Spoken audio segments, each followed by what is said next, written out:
This is where some of the heaviest of rain is falling, possibly even some small hail associated with this storm along Route 67 and 172. Just a few wispy cirrus clouds out there with beautiful blue skies. If I wasn't doing the weather right now, I'd probably be out there playing a round of golf. Thanks, Hunter. Yeah, I'm live right outside the studio here in Innovation Park, where it's that time of year when the leaves are starting to change their color. This tornado warning in effect until 9 p.m. tonight. So if you live in eastern Warren County, go to your tornado safe place right now. And climate change will also affect forests across the country, including here in Pennsylvania, which could have an impact on the beautiful fall foliage. Penn State basketball is on the rise after their big win last night against Rutgers, but our temperatures have been on the decline. Dew point right now at 77 in Willimantic, 76 in Hartford. So you're going to get slapped in the face when you step outside with all that tropical moisture. It's also our Friday forecast frenzy today, so we'll have your extended forecast.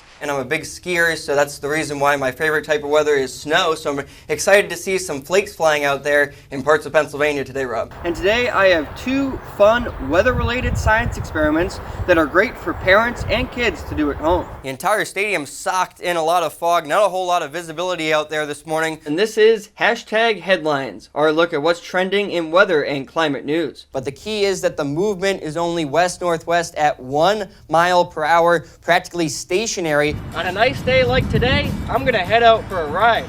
But whether or not, I'm Jacob Morse. Let's go.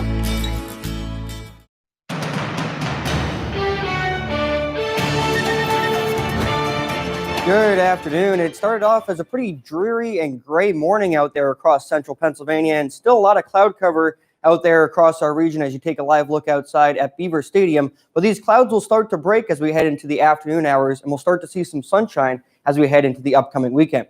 It is much cooler out there today than it has been over the past couple of days. Temperature right now at 48 degrees across central Pennsylvania, and much cooler air in place throughout the Commonwealth. 46 right now in Bradford, 44 in Johnstown, and this cooler air will be locked in place as we head into the upcoming weekend as well. Radar and satellite showing those showers moving across the state and exiting the state east of us. We see a narrow band of very light precipitation across the central part of the state right now. This will continue to break up as it moves eastward, and we start to see the clouds break as well. You start to see the edge of the cloud deck moving eastward as well. All of this precipitation and the moisture associated with it will ride up the coast and provide some much needed rain to the New England area over the weekend as well. But we'll be seeing those clearing skies, like I mentioned, by the afternoon hours today. Skies will clear and we'll start to see some sunshine towards the evening hours. Good evening to get outside and do any outdoor activities. Tonight, those skies will remain clear and winds will be calm as we sit under an area of high pressure. That will lead to some much below average temperatures for your morning tomorrow. And then that high pressure skirts eastward. We stay very clear wall-to-wall sunshine across the Commonwealth for the first half of your weekend. A great day to do any outdoor activities, including some leaf peeping, where colors are just starting to fade, but there's plenty of great color across the northern tier of the Commonwealth, as well as here in Center County. Peak color across the central and western parts of the state, and then just approaching peak color in southeastern Pennsylvania. So today we'll reach a high of around 50 degrees with a few of those isolated showers still in our area, but clouds will be clearing. And then as we head into the overnight hours tonight, look how far these temperatures tumble down to around freezing in parts of the state. And the last time we were at or below freezing was all the way back on May 10th. So the coolest air of the season is for sure moving into our area tonight. And then tomorrow, warming up to only a high of 57 degrees, so below average for this time of year, but plenty of sunshine across the state. And that sunshine will stick around for Sunday as well with a high of around 60 degrees. A few scattered showers for the first half of your week. Next week, before temperatures warm up once again to the mid to upper 60s by the end of next week. DJ has sports coming up next.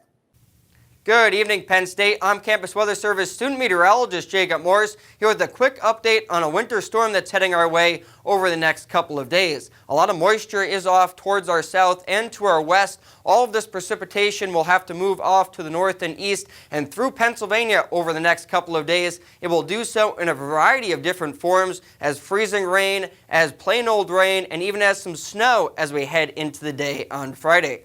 Zooming in closer to home here in the Commonwealth, we're just dealing with some overcast skies on Wednesday evening, but that will soon change as some freezing rain will move into our area throughout the overnight hours tonight. That will freeze on contact with any surface, causing for some slick spots out there tomorrow morning as you're heading out to work or to classes. So take it easy, use some extra caution if you're driving on the roadways or if you're walking to classes tomorrow, as an icing is likely in these areas highlighted in purple, especially along some of the higher elevations, and an icing is possible here in State College and around the campus of Penn State. So take it easy tomorrow morning as you're heading out to work or to classes for some of those slick spots. For the Penn State Campus Weather Service, I'm Jacob Morse. Have a great evening. For many, the autumn months are their favorite time of year as leaves begin to transform into beautiful, vibrant colors that cause tourists to flock to popular fall foliage destinations all across the country. And there are many factors that contribute to where and when leaves will change their colors, including several weather-related variables such as temperature and rainfall. Today, we'll investigate how recent drought-like conditions and frosts in parts of Pennsylvania have influenced this year's fall foliage. I believe that this year certainly will be the best for fall color that I've seen in my 4 years of reporting. More widespread colors on a variety of tree species, more vibrant colors, and more leaves still on the trees will all contribute to this year being one of the best for fall foliage in recent memory. But the colors are changing sooner this year than in previous years. And the number one factor driving that is the dryness of this summer and throughout early fall here. And you have to remember that our forests are very much evolved to be able to handle that kind of drought stress. If they couldn't tolerate periods of drought, then they certainly wouldn't be as successful as they are. What is worse for the foliage is excessive rainfall like we saw across the Keystone State in 2018. Leaf fungus, such as anthracnose, is able to thrive in these wet conditions, leading to an early leaf drop. Fortunately, this year is a far cry from that. This year we had plenty of dry periods to not allow the fungi to proliferate, and so that saved a lot of leaves. In addition to the recent drought, a cold spell towards the end of September helped to accelerate the color change. We had some really cold, frosty nights leading up to fall foliage season, which really tends to drive a rapid change. Pennsylvania's diverse forests allow for a prolonged period of color, with different tree species changing color at various times. We have almost like a dual peak in Pennsylvania because we have two very distinct types of forest. We have a heavy northern hardwood component, which tends to peak earlier. And then we also have an oak and hickory peak that these are trees that are more evolved towards the southern latitudes in the United States. The foliage report for the next 7 days tells us that the leaves are showing a lot of color across the state. Most of the state will be in peak conditions. And so if you wanted to call it, quote, a peak week, I believe that this coming week will be it.